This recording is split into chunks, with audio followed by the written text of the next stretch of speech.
Hey everyone, we are reading Genesis chapter 37. Now Jacob lived in the land where his father had sojourned in the land of Canaan. These are the records of the generations of Jacob. Joseph, when 17 years of age, was pasturing the flock with his brothers while he was still a youth, along with the sons of Bilhah and the sons of Zilpah, his father's wives. And Joseph brought back a bad report about them to their father. Now Israel loved Joseph more than all his sons, because he was the son of his old age, and he made him a vari-colored tunic. His brothers saw that their father loved him more than all his brothers, and so they hated him and could not speak to him on his friendly terms. Then Joseph had a dream, and when he told it to his brothers, they hated him even more. He said to them, "Please listen to this dream which I have had. For behold, we were binding sheaves in the field, and lo, my sheaf rose up and also stood erect. And behold, your sheaves gathered around and bowed down to my sheaf." Then his brothers said to him, "Are you actually going to reign over us, or are you really going to rule over us?" So they hated him even more for his dreams and for his words. Now he had still another dream and related it to his brothers and said, "Lo, I have had still another dream, and behold, the sun and the moon and 11 stars were bowing down to me." He related it to his father and to his brothers, and his father rebuked him and said to him, "What is this dream that you have had? Shall I and your mother and your brothers actually come to bow ourselves down before you to the ground?" His brothers were jealous of him, but his father kept the saying in mind. Then his brothers went to pasture their father's flock in Shechem. Israel said to Joseph, "Are not your brothers pasturing the flock in Shechem? Come, and I will send you to them." And he said to him, "I will go." Then he said to him, "Go now and see about the welfare of your brothers and the welfare of the flock, and bring word back to me."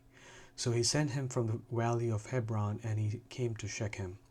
A man found him, and behold, he was wandering in the field, and the man asked him, "What are you looking for?" He said, "I am looking for my brothers. Please tell me where they are pasturing the flock." Then the man said, "They have moved from here, for I heard them say, 'Let us go to Dothan.'" So Joseph went after his brothers and found them at Dothan. When they saw him from a distance, and before he came close to them, they plotted against him to put him to death. They said to one another, "Here comes this dreamer. Now then, come and let us kill him and throw him into one of the pits, and we will say, 'A wild beast devoured him.' Then let us see what will become of his dreams." But Reuben heard this and rescued him out of their hands and said, "Let us not take his life." Reuben further said to them, "Shed no blood. Throw him into this pit that is in the wilderness, but do not lay hands on him, that he might rescue him out of their hands, to restore him to his father." So it came about when Joseph reached his brothers, that they stripped Joseph of his tunic, the vari-colored tunic that was on him. And they took him and threw him into the pit. Now the pit was empty, without any water in it.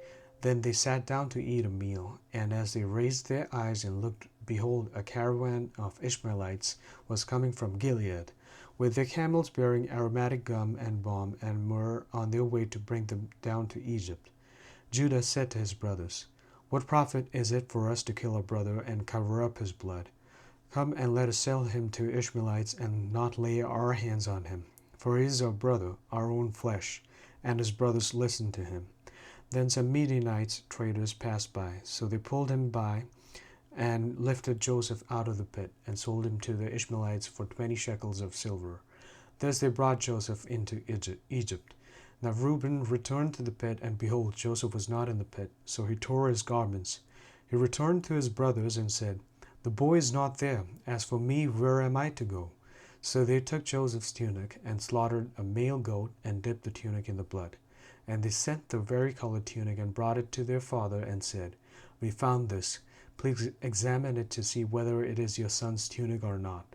Then he examined it and said, "It is my son's tunic. A wild beast has devoured him. Joseph has surely been torn to pieces." So Jacob tore his clothes and put sackcloth on his loins and mourned for his son many days. Then all his sons and all his daughters arose to comfort him, but he refused to be comforted. And he said, "Surely I will go down to Sheol in mourning for my son." So his father wept for him. Meanwhile, the Midianites sold him in Egypt to Potiphar, Pharaoh's officer, the captain of the bodyguard. Thanks for joining. See you tomorrow.